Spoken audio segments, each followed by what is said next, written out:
Assalamualaikum warahmatullahi wabarakatuh. Jadi hari ini kita akan membuat gambar, momennya lagi trending ya. Jadi kita bikin gambar sekaligus mendoakan, sekaligus kita doakan konflik Ukraina sama Rusia itu lekas mereda. Karena sama-sama kita tahu bahwasanya yang namanya perang itu ya selalu akan membawa kesedihan,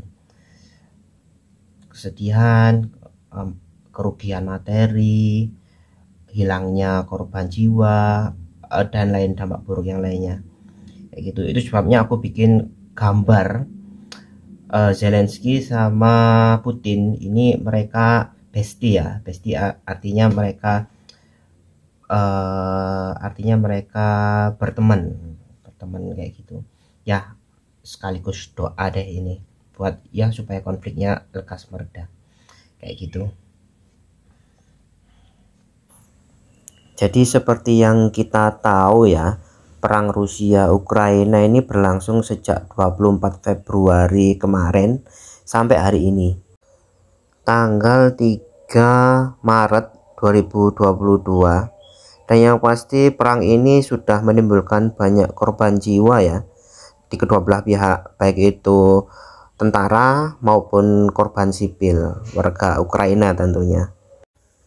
Namun dalam perang Ukraina-Rusia ini terdapat kesenjangan yang besar ya dari segi kekuatan militernya, yang mana dalam perbandingan head to head kemampuan militer, Rusia melebihi jumlah Ukraina di hampir setiap aspek.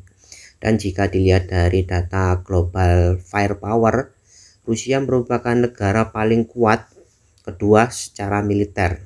Jadi di dunia itu paling kuat nomor 2 ya Rusia itu, bayangkan. Sementara Ukraina berada di peringkat 22 dari 140 negara di dunia. Saya nggak tahu kalau Indonesia peringkat keberapa dari segi militernya. Karena latar belakang militer yang luar biasa inilah, Rusia ini nggak takut ya sama entah NATO, entah PBB, atau mungkin USA, Amerika. Jadi dia nggak takut, mereka mau dikeroyok sekalipun dia nggak takut. Tapi yang jelas ketika dia sudah ultimatum ya, barang siapa yang ikut campur perang di Ukraina. Jadi Putin itu kemarin memberikan ultimatum tersebut, barang siapa yang ikut campur akan mendapatkan ganjaran yang tidak akan pernah dibayangkan. Nah, jadi ancaman itu bukan ancaman kaleng-kaleng ya, ini Rusia ini yang bilang. Nah itu sebabnya ya nggak ada yang berani untuk membantu Ukraina, karena ketika ada yang bantu ya terus saja nanti si militernya Rusia ini akan lebih sadis. Bahkan kemarin itu si Putin ini bilang siaga untuk pasukan nuklirnya. Nah jelas ini nanti ketika ada negara atau PBB atau apa itu namanya NATO mungkin ikut campur gitu ya. Nah jadi mungkin nanti bom nuklirnya ini yang akan berbicara, dan itu mengerikan sekali. Dan ini bisa jadi pemicu perang dunia ketiga, dan itu luar biasa mengerikan. Jadi ini salah satu penyebabnya ya kenapa NATO, PBB, dan negara-negara yang lain itu masih belum bisa ngambil keputusan gitu ya tentang gimana cara menuntaskan membantu perang di Ukraina ini. Masalahnya si negara Rusia ini latar belakang perangnya luar biasa. Jadi apa ya, berani mati mereka ini. Jadi istilahnya sudah siap menang jadi arang, kalah jadi abu, sudah siap seperti itu. Memang bisa dikatakan dengan persatuan bangsa-bangsa seluruh dunia gitu ya. Tapi sebelum kalah itu Rusia itu pasti sudah bisa mengoyak banyak negara-negara yang lainnya. Ya karena memang segi militernya ini luar biasa mengerikan. Saya salut sama warga Ukraina ini, yang mana meskipun mereka itu merasa sudah ditinggalkan NATO, tapi mereka tetap berjuang demi tanah air mereka. Jadi meskipun mereka kalah dari segi militer ya, kalau kita bandingkan militernya, Rusia itu memiliki 850.000 personel aktif ya, dan Ukraina hanya 250.000. Kekuatan udara Rusia juga lebih kuat dari Ukraina. Rusia memiliki lebih dari 4.100 pesawat dengan 722 pesawat tempur. Sementara Ukraina hanya memiliki 318 pesawat dengan hanya 69 pesawat tempur.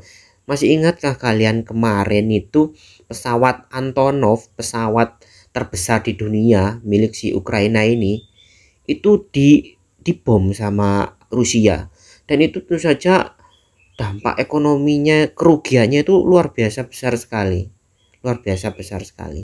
Belum lagi dari segi kekuatan militer darat ya, ada sekitar 12.500 tank dan Ukraina hanya memiliki sekitar 2.600 tank dan 12.000 kendaraan lapis baja. Sementara Rusia memiliki lebih dari 30.000 kendaraan lapis baja. Dalam hal pesawat tempur, Rusia memiliki 772 jet tempur, sementara Ukraina hanya 69.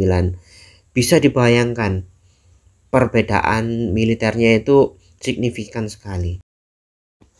Kalau menurut aku sih gimana agar perangnya ini segera selesai ya, dan nggak sampai timbul berkecamuk jadi perang dunia ketiga bahkan separah itu.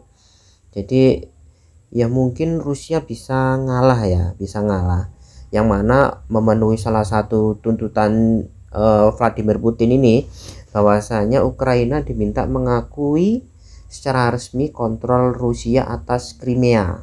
Jadi Crimea itu adalah wilayah Ukraina yang dicaplok Moskow pada tahun 2014. Jadi Crimea ini merupakan wilayah teritorial selatan Ukraina dan berbatasan langsung dengan Laut Hitam. Dan saya hanya berharap ya apapun keputusan untuk mengakhiri perang tersebut itu berakhir baik untuk semua orang, termasuk untuk Rusia, untuk Ukraina, dan terlebih untuk dunia, supaya damai seperti itu.